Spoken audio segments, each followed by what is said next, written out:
So, after the rejection of histology theory, tunica carpus theory was given by Schmidt in 1924. According to this tunica carpus theory, tunica carpus theory, the apical meristematic region contain two zones. Two zones are present in the apicus or apical region. One is called the tunica and other zone is called the carpus zone. What about the tunica zone? It is labeled here in these three group lines of cells, and corpus zone is labeled here in the central part. This tunica consists of one or more layer of peripheral cells, and the characteristic features are the plane of division in this tunica layer is anticlinal, that is perpendicular to the surface, and results in the growth of the surface growth of the plant. This is the tunica layer, and it is the peripheral means this whole part is the periphery is the side part. This is the central part and this is the peripheral part. This peripheral part, three layer cells, is called tunica, and the growth of plane of division is perpendicular in this way, so it results in the surface growth of the plant. So that's why it is results in the surface growth.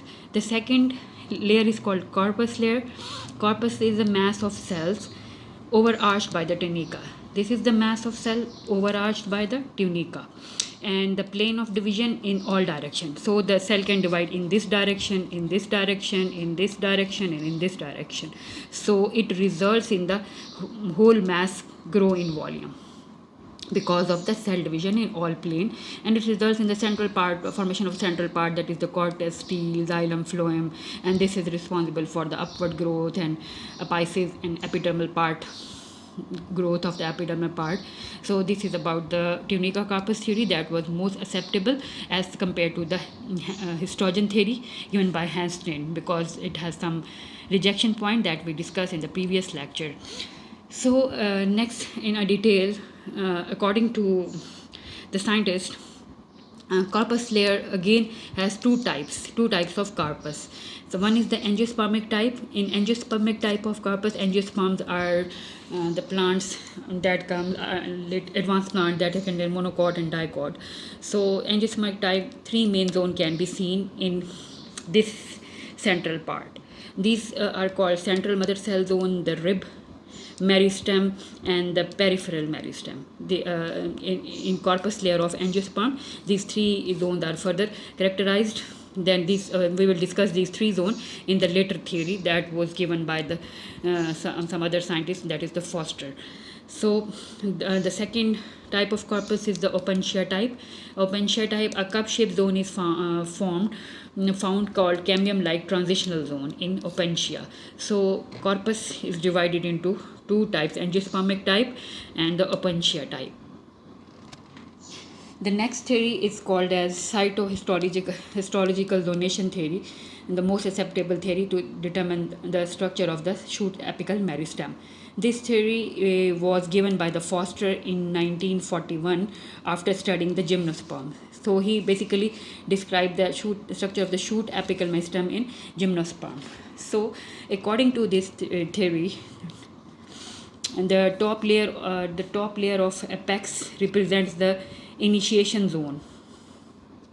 Entire apex is called as surface meristem and consists of two layers, the apical initial and the central mother cell zone.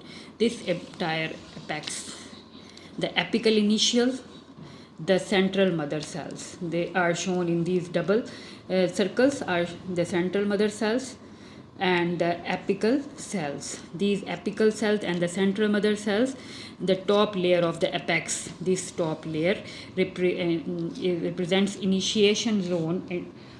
Entire apex is called as surface meristem. This surface meristem contain apical initial and central mother cells. These apical initial and central mother cells, again, due to the diagonal and horizontal division, two more apical region develop from the central mother cells.